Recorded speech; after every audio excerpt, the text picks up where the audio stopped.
Do you have any questions?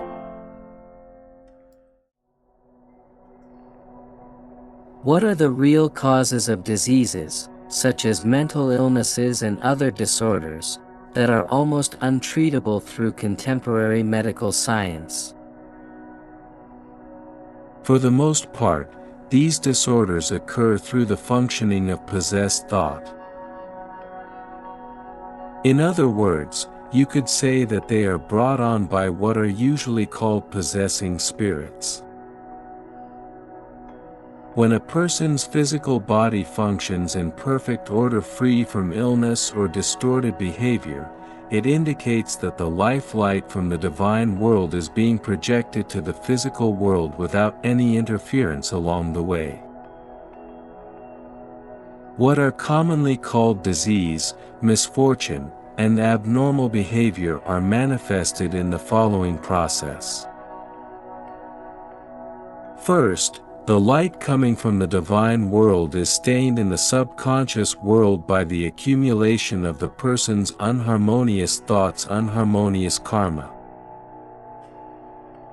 Next, the stained waves are formed into various kinds of physical diseases, misfortunes, or distorted behavior, determined by the shapes, or appearances, of the unharmonious thoughts.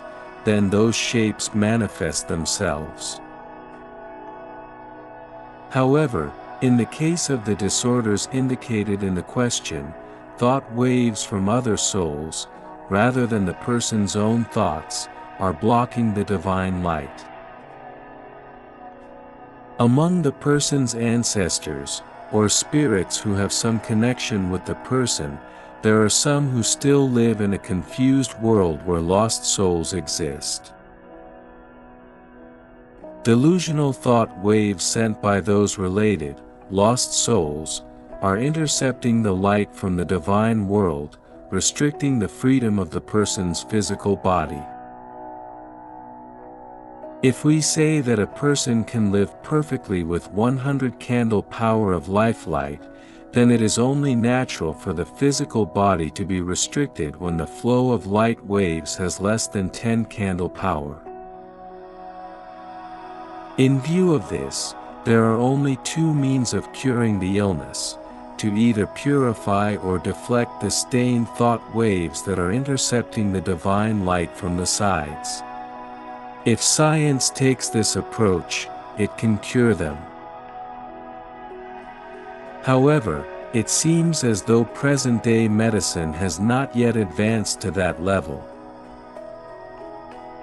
Because of this, people with spiritual faith have taken the method of radiating a powerful light wave to the lost souls through prayer, awakening them from their illusions.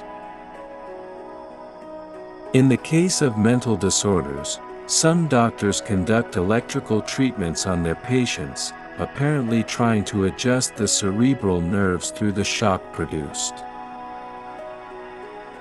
This is what I call the correction of mental wavelengths. However, since there are various kinds of obstructing thought waves coming from lost souls, if electrical treatments of similar wavelengths are performed on all patients, it will bring little effect. Before considering this kind of treatment, it is important for people to know that mental disorders are, to begin with, triggered by the person's own mental state, which is responded to and affected by thought waves with a similar vibration coming from lost souls in the subconscious world.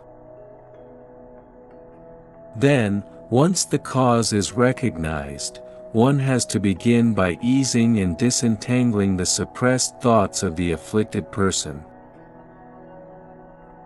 As long as people think that all diseases arise from physical causes or from mental phenomena that stem from physical phenomena, the number of afflicted people will not decrease on the whole. If, instead of limiting themselves to conventional methods, people in the medical fields would conduct their research from the viewpoint that diseases may also be caused by disharmony in a world external to the physical body, we will see the completion of three medical sciences: physical, mental, and spiritual.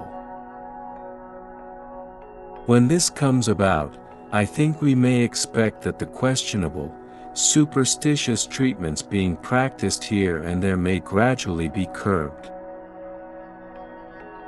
I feel that as long as nations say that it is up to doctors to treat disease, they have an obligation to recommend this level of research to the medical world.